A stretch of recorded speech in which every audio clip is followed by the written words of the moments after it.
కాలులో మానటువంటి పుండు, నేను నడుస్తుంటే కాల్లో నొప్పి అండ్ ఏ పని కూడా చేయలేకపోవడం. సో ఇలాంటి పేషెంట్స్ మనం పెరిఫెరల్ వాస్కులర్ డిసీజ్ అంటాం. అంటే కాలుకి రక్తం ఇచ్చేటువంటి రక్తనాళాల్లో బ్లాకేజ్ వస్తే వాటి వల్ల వచ్చేటువంటి సిమ్టమే ఇవన్నమాట.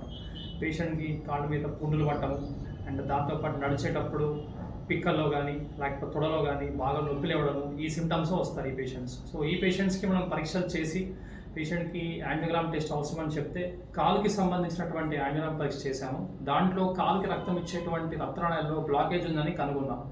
ఒక పేషెంట్కి 90%, ఇంకో పేషెంట్కి 100% రక్తనాళాలు మూసుకుపోయాయి. వీటి వల్లనే పేషెంట్కి మానటువంటి పుండు, దాంతోపాటు నడుస్తుంటే నొప్పి వచ్చాయి. ఆ ఇద్దరు పేషెంట్స్ కూడా ఎటువంటి కోత లేకుండా చిన్న పిన్ హోల్ అంటే ఫెమోలాటర్ నుంచి, అంటే కాలు నుంచి రక్తనాళం నుంచి చిన్న ఒక హోల్ ద్వారా ఇద్దరు పేషెంట్కి ఆ రక్తనాళాలని ఓపెన్ చేసి స్టంట్ వేయడం జరిగింది.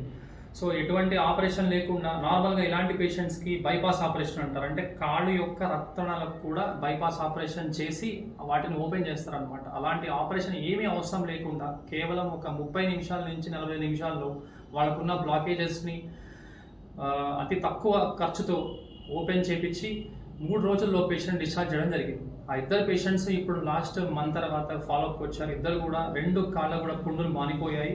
మంచిగా వాళ్ళు సొంతంగా వాళ్ళే అన్ని పనులు చేసుకోగలుగుతారు, నడవగలుగుతున్నారు. సో ఇలాంటి ఇంటర్వెన్షన్స్ ఎండోవాస్కులర్ ఇంటర్వెన్షన్స్ అంటారు. అంటే కాలుకి రక్తనాళంలో ఉన్న బ్లాకేజెస్ ఉంటే స్టంట్ కానీ బెలూన్ కానీ వేసి ఓపెన్ చేయడం, ఇలాంటి ట్రీట్మెంట్ ఇవ్వడం నిజామాబాద్ ఇదే మొదటిసారి మన మెడికల్ హాస్పిటల్లో చేశారు. ఇలాంటి వాటికి హైదరాబాద్కి వెళ్ళి వెళ్ళాల్సిన అవసరం లేదు. నిజామాబాద్లోనే అతి తక్కువ ఖర్చుతో ఇలాంటి వాటికి ట్రీట్మెంట్ అందుతుంది.